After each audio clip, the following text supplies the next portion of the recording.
કેમ છો મિત્રો? મજામાં? હું તમારો દોસ્ત નિખિલ ચૌહાણ એક વાત કરવા ઉપસ્થિત થયો છું. અત્યારે આપ સૌ જાણો છો કે દેશ અને દુનિયામાં શું ચાલી રહ્યું છે.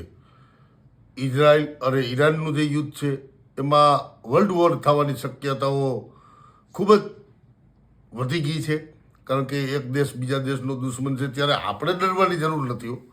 કારણ કે આપણી પાસે તો અહીંયા એટલા ભુવા તાંત્રિકો, બાવાઓ અને કથાકારો અને મંત્ર જાપ કરી અને ઉંદેડી બનાવી દેવાવાળા એટલા લોકો અહીંયા પીડા છે કે આપણે કોઈ ચિંતાનો વિષય જ નથી. કારણ કે દેશને દુનિયામાં શું ચાલે છે એનાથી આપણે કાંઈ લેવા દેવા નથી. હવે રહી વાત ઈરાનની, તો ઈરાને ભારતને બહુ સપોર્ટ કર્યો અને અંધભક્તો હવે એવા બાના કરવાના છે કે કદાચ ને પેટ્રોલ મોંઘું થાય તો ઈરાન મોંઘું કરશે. અત્યાર સુધી ઈરાન સસ્તું આપતું હતું. હવે જ્યારે વર્લ્ડ વોરની વાત આવે ત્યારે ભારત ઉપર કોઈ મિસાલ આવે તો આપણે ડરવાની જરૂર નથી. કારણ કે આપણી પાસે એવા ભૂવા છે અને એટલી હતે માતાજીના એ ખાલી સમરણ કરી નાખીને આમ હાથ કરી નાખે ને એટલે એ મિસાઇલ પાછું છે ને જે દેશે ફેંકવું હોય ને એ દેશમાં જઈને પડવાનું છે. આપણે કાંઈ થવાનું નથી. કોઈ પરમાણુ હુમલો થાય તો આપણી પાસે એવા જ્યોતિષી, એવા મંત્રોચ્ચાર કરવા કથાકારો બેઠા છે કે ખાલી મંત્ર કરે ને એટલે એ પરમાણુ બોમ્બ છે ને એના જ દેશમાં જાય. આપણા દેશને કંઈ નુકસાની થવાની નથી. એટલે ડરવાની કોઈ જરૂર નથી. આપણે મોજ કરો, આપણે બિંદાસ રહ્યો. કારણ કે આપણી પાસે એવડી તાકાત છે.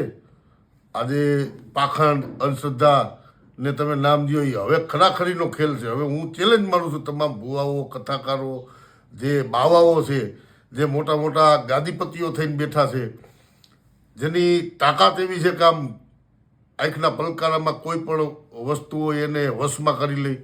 તો આ જે યુદ્ધ થયું છે એ યુદ્ધને હમણાં મંત્રોચ્ચાર કરીને રોકી નાખવાનું. અને ભારત એમાંય ખાસ કરીને ગુજરાતીઓએ તો કાંઈ બીવાની જરૂર નથી, મોત કરજો. કારણ કે ગુજરાતમાં જ રાફડો ફાટ્યો છે. બાવા, ગોરી, સાધુ, ભુવા, ભરાડી, કારણ કે એ તમને કહું દાણા નાખે ને એટલે કદાચ ને મિસાઇલ તો હું મિસાઇલનો બાપ હોય ને તો એ આપણું કાંઈ ના બગાડી શકે. એટલે આપણે કોઈ ડરવાની જરૂર નથી. આપણે કોઈ ચિંતા કરવાની જરૂર નથી. આપણા બાળકોનું ભવિષ્ય આપણે જોવાનું નથી. આપણા દેશનું ભવિષ્ય આપણે જોવાનું નથી. આપણા દેશની માટે કોઈ તર્કશીલ, બુદ્ધિશીલ વિચાર કરવાની જરૂર નથી. આપણે બસ મસ્તરીઓ પાખંડવાદમાં, અંધશ્રદ્ધામાં અને આવા બાવાઓને અને આવા કથાકારોને ને આવા જ્યોતિષીને આવા ભુવાઓને તમે તમારા સેલિબ્રિટી બનાવો, સાનો શોકતની જિંદગી જુઓ, તમારા બાળકોના તમારા લોહીના પરસેવે તમે કમાણી કરો છો એ તમારા બાળકો પાછળ નહીં, આવા ઢોંગી ધતંગીઓ પાછળ વાપરજો. એટલે હવે આમાં કોઈ બહુ નવી વાત નથી થવાની. હવે આ જો વર્લ્ડ વોર થાય તો આપણા દેશની અંદર આટલા બધા સાધુઓ છે.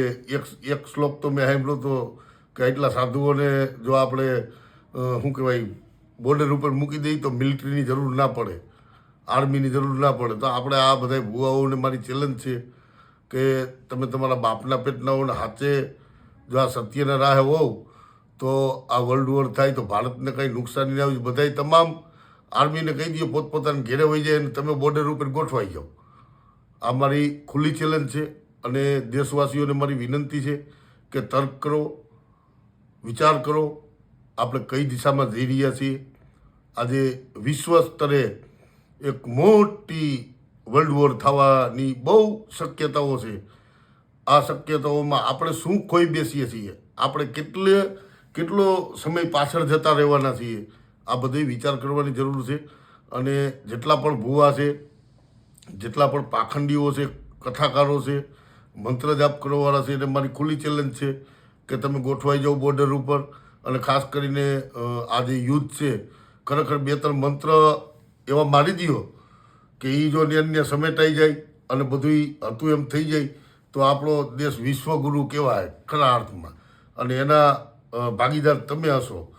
તો તમારામાં તાકાત હોય તો મંડો મંત્ર મારવા અને મંડો તમારી જે શક્તિ છે એ શક્તિ કામે લગાડી દો. અને જેટલા ભુવા છે એ માતાજીઓને ખોળામાં રાખીને, મુઠ્ઠીમાં રાખીને, ચપટીમાં રાખીને બેઠા હોય એ બધી માતાજીઓને કામે લગાડી દો. એટલે અમને ખબર પડે ખરેખર તમે સાચા છો. જય ભારત, જય લોકતંત્ર.